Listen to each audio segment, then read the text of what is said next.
Vedic numerology ಅಂದ್ರೆ ಇದು ನ್ಯೂಮರಾಲಜಿಯ ಒಂದು ಭಾಗ. ಎರಡ್ ತರ ನ್ಯೂಮರಾಲಜಿ ಇರುತ್ತೆ. ಒಂದು ವೇದಿಕ್ ನ್ಯೂಮರಾಲಜಿ, ಇನ್ನೊಂದು ಲೋಶು ಗ್ರಿಡ್ ಅಂತ ಶೆಲ್ಡಿಯನ್ ಅಂತ ಕರಿತೀವಿ. ಅದು ಚೈನೀಸ್ ಬೇಸ್ಡ್. ಅದು ಎಲಿಮೆಂಟ್ಸ್ ಆಧಾರಿತವಾಗಿ ಅದರಲ್ಲಿ ನಾವು ಪ್ರಿಡಿಕ್ಷನ್ಸ್ ನ ಮಾಡ್ತೀವಿ. ಪ್ರಿಡಿಕ್ಷನ್ಸ್ ಅಲ್ಲ, ಇಟ್ಸ್ ಲೈಕ್ ಮೋರ್ ಆಫ್ ನಾವು ನಮ್ಮ ವ್ಯಕ್ತಿತ್ವಗಳ ಬಗ್ಗೆ ತಿಳ್ಕೊಳ್ಳೋದು, ನಮ್ದ್ರಲ್ಲಿ ಯಾವ್ದು ಮಿಸ್ಸಿಂಗ್ ನಂಬರ್ಸ್ ಇದೆ, ನಾವೇನು ಆ್ಯಡ್ ಮಾಡ್ಕೋಬೇಕು, ಯಾವ್ದು ಎಕ್ಸ್ಟ್ರಾ ಇದೆ ಅಂದರೆ ಕೆಲವೊಂದು ಸಂಖ್ಯೆಗಳು ಸ್ವಲ್ಪ ಇರಬೇಕಾಗಿದ್ದಕ್ಕಿಂತ ಜಾಸ್ತಿ ಇರುತ್ತೆ. ಸೊ ಅದು ಯಾವುದಿದೆ, ಅದರಿಂದ ನಮಗೆ ಏನು ಇಂಪ್ಯಾಕ್ಟ್ ಆಗುತ್ತೆ ಅದನ್ನೆಲ್ಲ ತಿಳ್ಕೊಳ್ಳೋದು ಲೋಶು. ಸೊ ಅದರಲ್ಲಿ ಹೆಂಗೆ ಬರುತ್ತೆ ಅಂದರೆ ಮ್ಯಾಜಿಕ್ ಗ್ರಿಡ್, ಮ್ಯಾಜಿಕ್ ಬಾಕ್ಸ್ ಅಂತ ಕರಿತೀವಿ. ಸೊ ಆ ಗ್ರಿಡ್ಡಲ್ಲಿ ನೀವು ಎಲ್ಲಿಂದ ಎಲ್ಲಿಗೆ ಆ್ಯಡ್ ಮಾಡಿದ್ರು 15 ಬರುತ್ತೆ. ಪ್ರತಿ ಲೈನು ನೀವು ಆ್ಯಡ್ ಮಾಡಿದ್ರು ಡಯಾಗ್ನಲಿ, ಹಾರಿಜಾಂಟಲಿ, ವರ್ಟಿಕಲಿ ನೀವು ಹೆಂಗೆ ಆ್ಯಡ್ ಮಾಡಿದ್ರು ಅದು 15 ಬರುತ್ತೆ. ಸೊ ಅದು ಎಲಿಮೆಂಟ್ ಬೇಸ್ಡ್ ಆಗಿರುತ್ತೆ. ಈಗ ಫೈರ್, ಅರ್ತ್, ವಾಟರ್, ಈ ತರ ಎಲಿಮೆಂಟ್ ಬೇಸ್ಡ್ ಅದು. ಆದ್ರೆ ನಾವು ಈಗ ಮಾತಾಡಕ್ ಬಂದಿರೋದು ವೇದಿಕ್ ನ್ಯೂಮರಾಲಜಿ. ವೇದಿಕ್ ನ್ಯೂಮರಾಲಜಿಲಿ ನಾವು planets based predictions and guidance ಅದ್ರ ಬಗ್ಗೆ ಮಾತಾಡೋಣ. ಸೊ ಗ್ರಹಗಳ ಕಂಪನಾಂಕಗಳ ಮೂಲಕ ನಮ್ಮ ಬದುಕು ಹೇಗೆ ನಿರ್ಧಾರ ಆಗಿರುತ್ತೆ ಅಂತ. ಕರೆಕ್ಟ್. ಈಗ ಪ್ರತಿಯೊಬ್ಬರ ಜೀವನದಲ್ಲೂ ನಂಬರ್ಸ್ ಇರುತ್ತೆ. ನಾವು ಅದ್ರ ಬಗ್ಗೆ ಯೋಚನೆ ಮಾಡಿರಲ್ಲ, ಆದ್ರೆ ನಮಗೆ ರಿಯಲೈಸ್ ಆದಾಗ ಗೊತ್ತಾಗುತ್ತೆ, ಹೌದಲ್ವಾ, ಹಿಂಗಲ್ವಾ ಅಂತ. ಸೊ ಆ ನಂಬರ್ಸು ಸುಮ್ಮನೆ ಬಂದಿರಲ್ಲ. It's not a coincidence, it's a cosmic blueprint. ಅದರಲ್ಲಿ ನಮ್ಮ ಬರ್ತ್ ಡೇಟಲ್ಲಿರುವಂಥ ಪ್ರತಿಯೊಂದು ನಂಬರ್ಸು ನಮ್ಮ ಬಗ್ಗೆ ಒಂದೊಂದು ಇನ್ಫಾರ್ಮೇಶನ್ ತಗೊಂಡೇ ಬಂದಿರುತ್ತೆ. ಬರ್ತ್ ಡೇಟು, ಬರ್ತ್ ಇಯರು ಎಲ್ಲ ಮ್ಯಾಟರ್ ಆಗುತ್ತಾ? ಹೌದು, ಬರ್ತ್ ಡೇಟ್ ಮ್ಯಾಟರ್ ಆಗುತ್ತೆ, ಬರ್ತ್ ಮಂತ್ ಮ್ಯಾಟರ್ ಆಗುತ್ತೆ, ಆ್ಯಂಡ್ ಬರ್ತ್ ಇಯರ್ ಮ್ಯಾಟರ್ ಆಗುತ್ತೆ. ಸೊ ಇದನ್ನೆಲ್ಲ ಸೇರಿಸಿ ನಾವು ಎರಡು ಆ್ಯಕ್ಚುಲಿ ಡಿರೈವ್ ಮಾಡ್ತೀವಿ. ಒಂದು ಬರ್ತ್ ನಂಬರ್ ಅಂತ, ಸೈಕಿಕ್ ನಂಬರ್ ಅಂತ ಕರಿತೀವಿ, ಡ್ರೈವರ್ ನಂಬರ್ ಅಂತ ಕರಿತೀವಿ. ಇನ್ನೊಂದು ಡೆಸ್ಟಿನಿ ನಂಬರ್ ಅಂತ ಕರಿತೀವಿ, ಕಂಡಕ್ಟರ್ ನಂಬರ್ ಅಂತ ಕರಿತೀವಿ. ಅಂದರೆ ಬರ್ತ್ ಇಯರು, ಬರ್ತ್ ಡೇಟು, ಬರ್ತ್ ಮಂತ್, ಬರ್ತ್ ಇಯರ್. ಸೊ ಇದ್ರಲ್ಲಿ ಮಾಡಬೇಕು. ಕರೆಕ್ಟ್. ಇದರಲ್ಲಿ ಬರ್ತ್ ಡೇಟ್ ಮಾತ್ರ, ಅಂದ್ರೆ ಈಗ 18 ಫೆಬ್ರವರಿ ನಾ ಹುಟ್ಟಿದ್ದೀನಿ ಅಂತ ಅಂದ್ರೆ ನಂದು 18 1 + 8 ಆಡ್ ಮಾಡಿದ್ರೆ 9 ಬರುತ್ತೆ. ಸೊ ಅದು ನನ್ನ ಬರ್ತ್ ನಂಬರ್. ಅದು ನನ್ನ ಬಗ್ಗೆ, ಅಂದ್ರೆ ನಂದು ಕ್ಯಾರೆಕ್ಟರಿಸ್ಟಿಕ್ಸ್ ಬಗ್ಗೆ, ನನ್ನ ಬಿಹೇವಿಯರ್ ಬಗ್ಗೆ, ನಂದು ಕೋರ್ ಸ್ಟ್ರೆಂತ್ಸ್ ಬಗ್ಗೆ, ನಂದು ವೀಕ್ನೆಸ್ ಬಗ್ಗೆ, ನನ್ನ ಮುಂದೆ ಏನಾದರೂ ಇಟ್ಟಾಗ ನಾ ಹೇಗೆ ರಿಯಾಕ್ಟ್ ಮಾಡ್ತೀನಿ ಅದ್ರ ಬಗ್ಗೆ, ಇದ್ರ ಬಗ್ಗೆ ಎಲ್ಲ ಹೇಳೋದು ನಂದು ಬರ್ತ್ number. Basically as a personality ನಂದು ಹೆಂಗಿದೆ, ಯಾವ ಥರ ಇದೆ, ನಾನು ಯಾವ ಥರ ರಿಯಾಕ್ಟ್ ಮಾಡ್ತೀನಿ, ಯಾವ ಥರ ನಾನು ಸಮಸ್ಯೆಗಳು ಬಂದಾಗ ಹೆಂಗೆ ತಗೊಂತೀನಿ, ಹೆಂಗೆ ಎದುರಿಸ್ತೀನಿ, ಇದು ಎಲ್ಲದು ನಮಗೆ ಗೊತ್ತಾಗೋದು ಬರ್ತ್ ನಂಬರ್ ಇಂದ. ಕರೆಕ್ಟ್. ಇದು ನಾವು ಹುಟ್ಟಿದಾಗಿಂದ ಒಂದು 30 years ವರೆಗೂ ಆಕ್ಟಿವ್ ಆಗಿರುತ್ತೆ. 30 to 35 years ವರೆಗೂ. ಅಂದರೆ ನಮ್ಮ ರೆಸ್ಪಾನ್ಸಿಬಿಲಿಟಿನ ನಾವು ಯಾವಾಗ ತಗೊಳಕ್ ಶುರು ಮಾಡ್ತೀವಿ, ನಮ್ಮ ಕಾಲ ಮೇಲೆ ಯಾವಾಗ ನಿಂತ್ಕೊಂತೀವಿ, ನಾವು ಬೇರೆಯವ್ರದ್ದು ರೆಸ್ಪಾನ್ಸಿಬಿಲಿಟಿ ಯಾವಾಗ ತಗೊಳಕ್ ಶುರು ಮಾಡ್ತೀವಿ, ಸೊ ಅಲ್ಲಿವರೆಗೆ ಈ ಬರ್ತ್ ನಂಬರ್ ಆಕ್ಟಿವ್ ಆಗಿರುತ್ತೆ. ಅಂದರೆ ಉದಾಹರಣೆಗೆ ಯಾವ ಏಜ್ ಇಂದ ಅದು ಕೌಂಟ್ ತಗೊಳುತ್ತೆ? 30 to 35 years ತನಕ. Correct. From the day one birth ಇಂದ. ಕರೆಕ್ಟ್. ಯಾಕಂದ್ರೆ ಅಲ್ಲಿವರೆಗೂ ನಾವು ಇಂಡಿವಿಜುವಲ್ ಅಂತ ನಾವು ಅನ್ಕೊಂಡ್ರು ಕೂಡ ನಮ್ಮ ಪೇರೆಂಟ್ಸ್ ನಮ್ ಕಂಟ್ರೋಲ್ ಮಾಡ್ತಿರ್ತಾರೆ. ನಮ್ಮ ಪೇರೆಂಟ್ಸ್ ಶೇಡಲ್ಲಿ ನಾವು ಇರ್ತೀವಿ. ಸೊ ನಾವೇನ್ ಮಾಡ್ಬೇಕು ಮಾಡಬಾರ್ದು ಅನ್ನೋದು ಡಿಸೈಡ್ ಮಾಡೋದು ಅವರು. ಸೊ ಹಂಗಾಗಿ ನಾವ್ ಯಾವ ಕೋರ್ಸ್ ತಗೋಬೇಕು, ನಾವು ಹಂಗ್ ಜನರಲ್ ಆಗಿ ನೋಡಿದ್ರೆ ನಾವ್ ಎಷ್ಟು ಇಂಡಿಪೆಂಡೆಂಟ್ ಆಗಿ ನಾವೇ ಎಲ್ಲ ಡಿಸೈಡ್ ಮಾಡ್ತೀವಿ ಅಂತ ಹೇಳಿದ್ರು, ಬಟ್ ನಾವು ಕರೆಕ್ಟ್ ಆಗಿ ಯೋಚನೆ ಮಾಡಿದ್ರೆ ಫೀಸ್ ಕಟ್ಟೋರವರು. ಸೊ 35 ವರ್ಷ ತನಕ ಕರೆಕ್ಟ್ ಅಲ್ಲಿವರೆಗೂ ಇರತ್ತೆ. ಅದಾದ್ಮೇಲೆ ಈ ಡೆಸ್ಟಿನಿ ನಂಬರ್ ಅಂತ ಆಕ್ಟಿವೇಟ್. ಡೆಸ್ಟಿನಿ ನಂಬರು ಏನೇನು ಡಿಸೈಡ್ ಮಾಡುತ್ತೆ ಅಂದ್ರೆ ನಾವು ಯಾವ ತರ ಕರಿಯರಿಗೆ ಹೋಗ್ತೀವಿ. ಆಕ್ಚುಲಿ ನಾವು ಡೆಸ್ಟಿನಿ ನಂಬರ್ ಅಲೈನ್ಡ್ ಆಗಿರೋ ಒಂದು ಕೆಲವೊಂದು ಪ್ರೊಫೆಷನ್ಸ್ ಇರುತ್ತೆ ನಮ್ಮ ಡೆಸ್ಟಿನಿ ನಂಬರ್ಗೆ ಅಲೈನ್ ಆಗಿರೋವಂಥದ್ದು.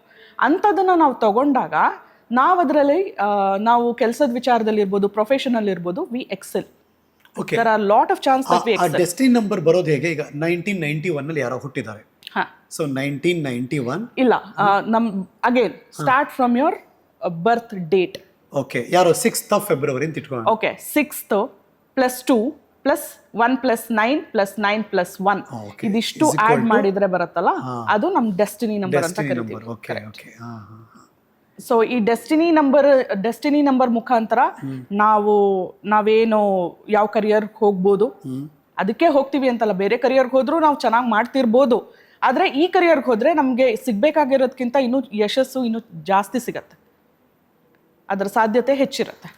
ಸೊ ಆಮೇಲೆ ನಮ್ಮ ಈಗ ನಮ್ಮ ಡಿಸಿಷನ್ ಮೇಕಿಂಗ್ ಎಬಿಲಿಟಿ ಇರ್ಬೋದು, ನಾವು ಎಷ್ಟು ಹಣ ಸಂಪಾದನೆ ಮಾಡ್ತೀವಿ, ಅದನ್ನ ಹೇಗೆ ನಾವು ಅದನ್ನು ಉಪಯೋಗಿಸ್ತೀವಿ ಅಥವಾ ಅದನ್ನು ಎಲ್ಲಿ ವಿನಿಯೋಗಿಸ್ತೀವಿ, ನಾವು ಬಿಸ್ನೆಸ್ ಮಾಡ್ಬೋದಾ ಅಥವಾ ನಾನು ಆ್ಯಕ್ಟಿಂಗ್ ಕರಿಯರ್ ಚೂಸ್ ಮಾಡಬೇಕಾ ಅಥವಾ ನನಗೆ ಇದು ಯಾವುದೂ ಇಂಟ್ರೆಸ್ಟ್ ಇಲ್ಲಪ್ಪ ನಾನು ಸ್ಪಿರಿಚುಯಾಲಿಟಿ ಕಡೆಗೆ ಹೋಗಬೇಕಾ, ಈ ಥರದ್ದು ಎಲ್ಲದೂ ಡಿಸೈಡ್ ಆಗೋದು ಡೆಸ್ಟಿನಿ ನಂಬರಿಂದ. Destiny number place a major role actually birth ನಂಬರ್ಗಿಂತ. ಸೊ ನಾವು ಸಾಮಾನ್ಯವಾಗಿ ನಮ್ಮ ಇಂಟ್ರೆಸ್ಟು, ನಮ್ಮ ಪೇರೆಂಟ್ಸ್ ಇಂಟ್ರೆಸ್ಟು ಅಂತಿರ್ತೀವಿ, ಅದೆಲ್ಲ ಏನು ಕೌಂಟೇ ಆಗಲ್ವಾ? ಕೌಂಟ್ ಆಗುತ್ತೆ, ಆದ್ರೆ ಇದ್ರ ಜೊತೆ ಅಲೈನ್ ಆಗಿದ್ದಾಗ ಅದರದ್ದು ನಾವೇನ್ ರಿಸಲ್ಟ್ ಎಕ್ಸ್ಪೆಕ್ಟ್ ಮಾಡ್ತೀವಲ್ಲ ಅದು ತುಂಬಾ ಚೆನ್ನಾಗಿ ಬರುತ್ತೆ ಅಂತ. Okay okay. ಸೊ ಅಂದ್ರೆ ಎಷ್ಟೋ ಸರಿ ನಾವು ತುಂಬಾ ಕಷ್ಟಪಡ್ತಿರ್ತೀವಿ, ಅದಕ್ಕೆ ತಕ್ಕದಾದಂಥ ರಿಸಲ್ಟ್ ಬರ್ತಿರಲ್ಲ, ಅದು ಕಾರಣ ಇದು. ಕರೆಕ್ಟ್. ಅಂದ್ರೆ ನಾವು ಎಲ್ಲದನ್ನು ಅಲೈನ್ ಮಾಡ್ಕೊಂಡಾಗ ನಾವು ನಮ್ಮ ನಂಬರ್ಸ್ ಯಾವ್ದಿದೆ, ಫಾರ್ ಎಕ್ಸಾಂಪಲ್ ನಾವೇನೋ ಬಿಸ್ನೆಸ್ ಮಾಡಬೇಕು ಅಂತ ತುಂಬಾ ಜನ ಕನ್ಸಿರತ್ತೆ, ತುಂಬಾ ಜನ ಹೇಳ್ತಿರ್ತಾರೆ ನಾನು ಬಿಸ್ನೆಸ್ ಶುರು ಮಾಡ್ಬಿಡ್ತೀನಿ ಅಂತ. ಆದ್ರೆ ಅವ್ರು ಮಾಡ್ತಾರೆ, ಅವ್ರಿಗೆ ಅಷ್ಟೊಂದು ಇಂಟ್ರೆಸ್ಟ್ ಇರುತ್ತೆ, ಅದ್ರ ಬಗ್ಗೆ ಅವರು ರಿಸರ್ಚ್ ಕೂಡ ಮಾಡಿರ್ಬೋದು. ಆದ್ರೆ ಅದು ಶುರು ಮಾಡಿದಾಗ ಅವ್ರದ್ರಲ್ಲಿ ಬಿಸ್ನೆಸ್ ನಂಬರ್ ಇಲ್ಲ ಅಂತ ಅಂದ್ರೆ ಅದಕ್ಕೆ ಕೆಲವು ನಂಬರ್ಸ್ ಬೇಕಾಗಿರುತ್ತೆ, ಬಿಸ್ನೆಸ್ಗೆ ಅಂತಾನೆ ಕೆಲವು ನಂಬರ್ಸ್ ಬೇಕಾಗಿರುತ್ತೆ. ಅಂದ್ರೆ ಪ್ರಾಕ್ಟಿಕಲ್ ಅಪ್ರೋಚ್ ಇರಬೇಕು ಅದರಲ್ಲಿ ಅಂತ. ಬೇಸಿಕಲಿ ಇದನ್ನ ನಾವು ನೋಡಕ್ ಹೋದ್ರೆ ನಮ್ದು ಇಮೋಷನ್ಸು ಮ್ಯಾಟರ್ ಆಗುತ್ತೆ ಬಿಸ್ನೆಸ್ ಅಲ್ಲಿ. If you are too emotional, ನೀವು ಚೆನ್ನಾಗಿ ಬಿಸ್ನೆಸ್ ಮಾಡಕ್ ಆಗಲ್ಲ, ಯಾಕಂದ್ರೆ ನೀವು ಕೊಟ್ಬಿಡ್ತೀರಾ, ಯಾರಾದ್ರೂ ಬಂದು ಏನಾದ್ರು ಕೇಳಿದ್ರೆ ನೀವು ಕೊಟ್ಬಿಡೋದು. ಹಂಗಾಗಿ ನಾವು ಇಮೋಷನಲ್ ಡಿಸಿಷನ್ಸ್ ತಗೊಳಕ್ ಹೋದಾಗ ಯೂಶಲಿ ಏನಾಗುತ್ತೆ ಅಂದ್ರೆ ಆ ಡಿಸಿಷನ್ಸ್ ತುಂಬಾ ಪ್ರಾಫಿಟಬಲ್ ಆಗಿ ಇರಲ್ಲ. ನಮ್ಮ ಮನ್ಸಿಗೆ ಸಮಾಧಾನ ಕೊಡ್ಬೋದು ಬಿಟ್ರೆ ಅದು ದುಡ್ಡಿನ ವಿಚಾರದಲ್ಲಿ ಅಥವಾ ಹಂಗ್ ವರ್ಕೌಟ್ ಆಗಲ್ಲ. ಸೊ ನಾವು ಅದನ್ನೆಲ್ಲ ನೋಡ್ತೀವಿ ಗ್ರಿಡ್ ಅಲ್ಲಿ. ಈಗ ವೇದಿಕ್ ನ್ಯೂಮರಾಲಜಿ ಗ್ರಿಡ್ ಅಲ್ಲಿ ಪ್ಲಾನೆಟ್ಸ್ ಬೇಸ್ಡ್ ಆಗಿ ಪ್ಲಾನೆಟ್ಸ್ ಡೈರೆಕ್ಷನ್ ಹೆಂಗಿರುತ್ತೋ ಆ ರೀತಿಯಾಗಿ ನಂಬರ್ಸ್ ಇರುತ್ತೆ. ಎಲ್ಲ ಪ್ಲಾನೆಟ್ಗೂ ನಂಬರ್ ಹೇಳಿ ನಮಗೆ. ಕರೆಕ್ಟ್. ಈಗ ನಂಬರ್ 1 ಅಂತಂದ್ರೆ ಸನ್ ಬರುತ್ತೆ, ನಂಬರ್ 2 ಅಂತಂದ್ರೆ ಮೂನ್ ಬರುತ್ತೆ, ನಂಬರ್ 3 ಅಂದ್ರೆ ಜುಪಿಟರ್ ಬರುತ್ತೆ, ಬೃಹಸ್ಪತಿ, ದೇವಗುರು ಬೃಹಸ್ಪತಿ. ಸೊ ನಂಬರ್ 4 ಅಂದ್ರೆ ಅದು ರಾಹು ನಂಬರ್, ನಂಬರ್ 5 ಅಂದ್ರೆ ಮರ್ಕ್ಯುರಿ, ನಂಬರ್ 6 ಅಂದ್ರೆ ವೀನಸ್ ಶುಕ್ರ, ನಂಬರ್ 7 ಅಂದ್ರೆ ಕೇತು, ನಂಬರ್ 8 ಅಂದ್ರೆ ಶನಿ ಸ್ಯಾಟರ್ನ್, ನಂಬರ್ 9 ಅಂದ್ರೆ ಮಂಗಳ ಗ್ರಹ ಮಾರ್ಸ್. ಸೊ ಇದಿಷ್ಟು ನಂಬರ್ಸ್ ಮತ್ತೆ ಅದಕ್ಕೆ ಅಸೋಸಿಯೇಟ್ ಆಗಿರೋ ಪ್ಲಾನೆಟ್ಸ್. ಸೊ ಯಾರೇ ಹುಟ್ಟಿದ್ರು 1 ರಿಂದ 9 ಅವ್ರು ಕನೆಕ್ಟ್ ಆಗ್ಲೇಬೇಕು. ಹೌದು. ಯಾಕಂದ್ರೆ ನಾವು ಈಗ ನಂದು ಅಷ್ಟೂ ಆಡ್ ಮಾಡಿದಾಗ ಡೆಸ್ಟಿನಿ ನಂಬರ್ ಅಂತ ಮಾತಾಡಿದ್ವಿ, ಅದಷ್ಟು ಆಡ್ ಮಾಡಿದಾಗ ಡಬಲ್ ಡಿಜಿಟ್ ಬರುತ್ತಲ್ಲ, ನಂದು 62 ಬಂತಲ್ವಾ ಅಂತ ಕೇಳ್ತಾರೆ. ಇಲ್ಲ, ನಾವು ಅದನ್ನ ಸಿಂಗಲ್ ಡಿಜಿಟ್ಗೆ ತಗೊಂಡ್ಬರ್ತೀವಿ. 6 + 2 ಆಡ್ ಮಾಡ್ತೀವಿ, ಕರೆಕ್ಟ್ 8 ಆಗುತ್ತೆ, ಅಲ್ಲಿಗೆ ತಗೊಂಡ್ಬರ್ತೀವಿ. ಸೊ ತಗೊಂಡ್ಬಂದಾಗ again it aligns with the planets. So ಆ ಸಂದರ್ಭದಲ್ಲಿ ಆ ಗ್ರಹ ಹೇಗೆ ಕಂಪನಿಗಳನ್ನ ರಿಲೀಸ್ ಮಾಡ್ತಾ ಇದೆ, ಸೊ ನಿಮ್ಮ ಭವಿಷ್ಯ ಅದ್ರ ಮೇಲೆ ನಿಂತಿದೆ. ಹೌದು. ಆಕ್ಚುಲಿ ಹೇಳೋದಾದ್ರೆ ಹೌದು. ಯಾಕಂದ್ರೆ ಈಗ ವೇದಿಕ್ ಗ್ರಿಡ್ ಅಂತ ನಾವೇನ್ ಹೇಳಿದ್ವಿ, ಅದರಲ್ಲಿ ಏನು ಅಂತಂದ್ರೆ ಗ್ರಿಡ್ ಹೆಂಗೆ ಫಾರ್ಮ್ ಆಗತ್ತೆ ಅಂದ್ರೆ 9 ಬಾಕ್ಸಸ್ ಇರುತ್ತೆ. 1 2 horizontally 3 box, vertically 3 box. Correct. ಅದರಲ್ಲಿ 9 ಇದಿರತ್ತೆ. ಅದರಲ್ಲಿ 319 675 284. ಓಕೆ ಆಯ್ತಾ. ಸೊ ಇದು ವೇದಿಕ್ ಗ್ರಿಡ್ ನ ಒಂದು ಮಾಡೆಲ್ ಗ್ರಿಡ್ ಇದು. ಸೊ ನಮ್ ಬರ್ತ್ ನಂಬರ್ ಏನೇನ್ ಬರುತ್ತೆ, ಬರ್ತ್ ನಂಬರ್ ಡೆಸ್ಟಿನಿ ನಂಬರ್ ಅಂತ ಏನ್ ಹೇಳಿದ್ವಿ, ಡಿರೈವ್ ಮಾಡಿದ್ವಿ, ಅದನ್ನೆಲ್ಲ ತಗೊಂಬಂದ್ ಆ ನಂಬರ್ ಇರೋ ಜಾಗದಲ್ಲೇ ನಾವು ಹಾಕ್ಬೇಕು. ಕರೆಕ್ಟ್. ಆ ಬಾಕ್ಸ್ ಅಲ್ಲೇ ನಾವು ಹಾಕ್ತಾ ಹೋಗ್ಬೇಕು. ಯಾವ ನಂಬರ್ ಇರಲ್ವೋ ಅಲ್ಲಿ ಒಂದು ಎಕ್ಸ್ ಇಲ್ಲ ಅಂತ. ಕರೆಕ್ಟ್. ಅದು ಹಾಕದ್ಮೇಲೆ ನಮಗೆ ಗೊತ್ತಾಗತ್ತೆ. ಆಮೇಲೆ ಈ ಡೆಸ್ಟಿನಿ ನಂಬರು ಮತ್ತೆ ಬೇಸಿಕ್ ನಂಬರು ಅದನ್ನ ಕೂಡ ಆಡ್ ಮಾಡ್ತೀವಿ.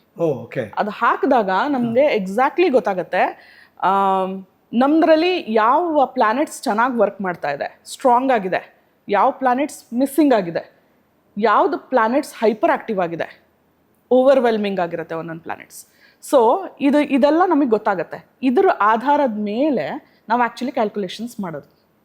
ಅಂದರೆ ಯಾವ ನಂಬರ್ ನಮಗೆ ಚೆನ್ನಾಗಿ ನಡೀತಿದೆ, ಸೊ ಅದ್ರ ಪ್ರಕಾರ ನಮ್ಮ ಕ್ಯಾರೆಕ್ಟರಿಸ್ಟಿಕ್ಸ್ ಏನು, ನಮ್ಮ ವ್ಯಕ್ತಿತ್ವ ಯಾವ ಥರ ಇದೆ, ನಮ್ಮ ಮಾತು ಯಾವ ಥರ ಇರುತ್ತೆ, ನಮ್ಮ ಹತ್ರ ಹಣ ಇದೆಯೋ ಇಲ್ವೋ, ಪಿತ್ರಾರ್ಜಿತ ಆಸ್ತಿ ನಮ್ಮ ಹತ್ರ ಇದೆಯೋ ಇಲ್ವೋ, ನಾವು ಮುಂದೆ ಹೇಗಿರ್ತೀವಿ ಅನ್ನೋದೆಲ್ಲ ದಶಾಸ್ ಬರುತ್ತೆ. ಏನಂತ ಅಂದರೆ ನಮ್ಮದು 45, ಈಗ ನಮ್ಮ 1 2 3 4 ಇಂದ 9 ವರೆಗೂ ಹೇಳಿದ್ನಲ್ಲ, ಅದಷ್ಟು ಆ್ಯಡ್ ಮಾಡಿದ್ರೆ 45 ಬರುತ್ತೆ. ನಮ್ದು ಎಲ್ರದ್ದು ದಶ 1 to 9 ಒಳಗೆ ಬರಬೇಕು. ನಮ್ದೆಲ್ಲರದ್ದು ನಂಬರ್ 1 to 9 ಒಳಗೆ ಬರಬೇಕು. ಸೊ ದಶಾಸು 45 ಇಯರ್ಸ್ ತನಕ ಇರುತ್ತೆ ಒಂದು ಮನುಷ್ಯಂದು. ಸೊ ಅಷ್ಟ್ರೊಳಗಡೆ ಈ ನಂಬರ್ಸ್ ಎಲ್ಲ ಬಂದು ಹೋಗುತ್ತೆ. 45 ಇಯರ್ಸ್ ಆದ್ಮೇಲೆ ಮತ್ತೆ ರಿಪೀಟ್ ಆಗುತ್ತೆ.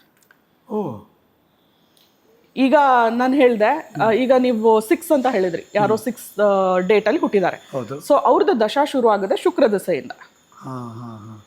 ಸೊ ವೀನಸ್ ರಿಲೇಟೆಡ್ ಏನೇನಿದೆ ಅಂದ್ರೆ ಅವರು ತುಂಬಾ ಅವರು ಹುಟ್ಟಿದಾಗ, ಈಗ ಮಗು ಹುಟ್ಟಿದಾಗ ಹೆಂಗ್ ಗೊತ್ತಾಗತ್ತೆ, ಅದಕ್ಕೀಗ ಶುಕ್ರ ದಶೆ ಬಂದಿದೆ ಅಂತ ಹೇಳ್ತೀರಿ, ಹೌದು. ಅದಕ್ಕೆ ತುಂಬಾ ಒಳ್ಳೆ ಟೈಮ್ ಅಂತ ಹೇಳ್ತೀರಿ, ಹಣದ ಸುರಿಮಳೆ ಅಂತ ಹೇಳ್ತೀರಿ.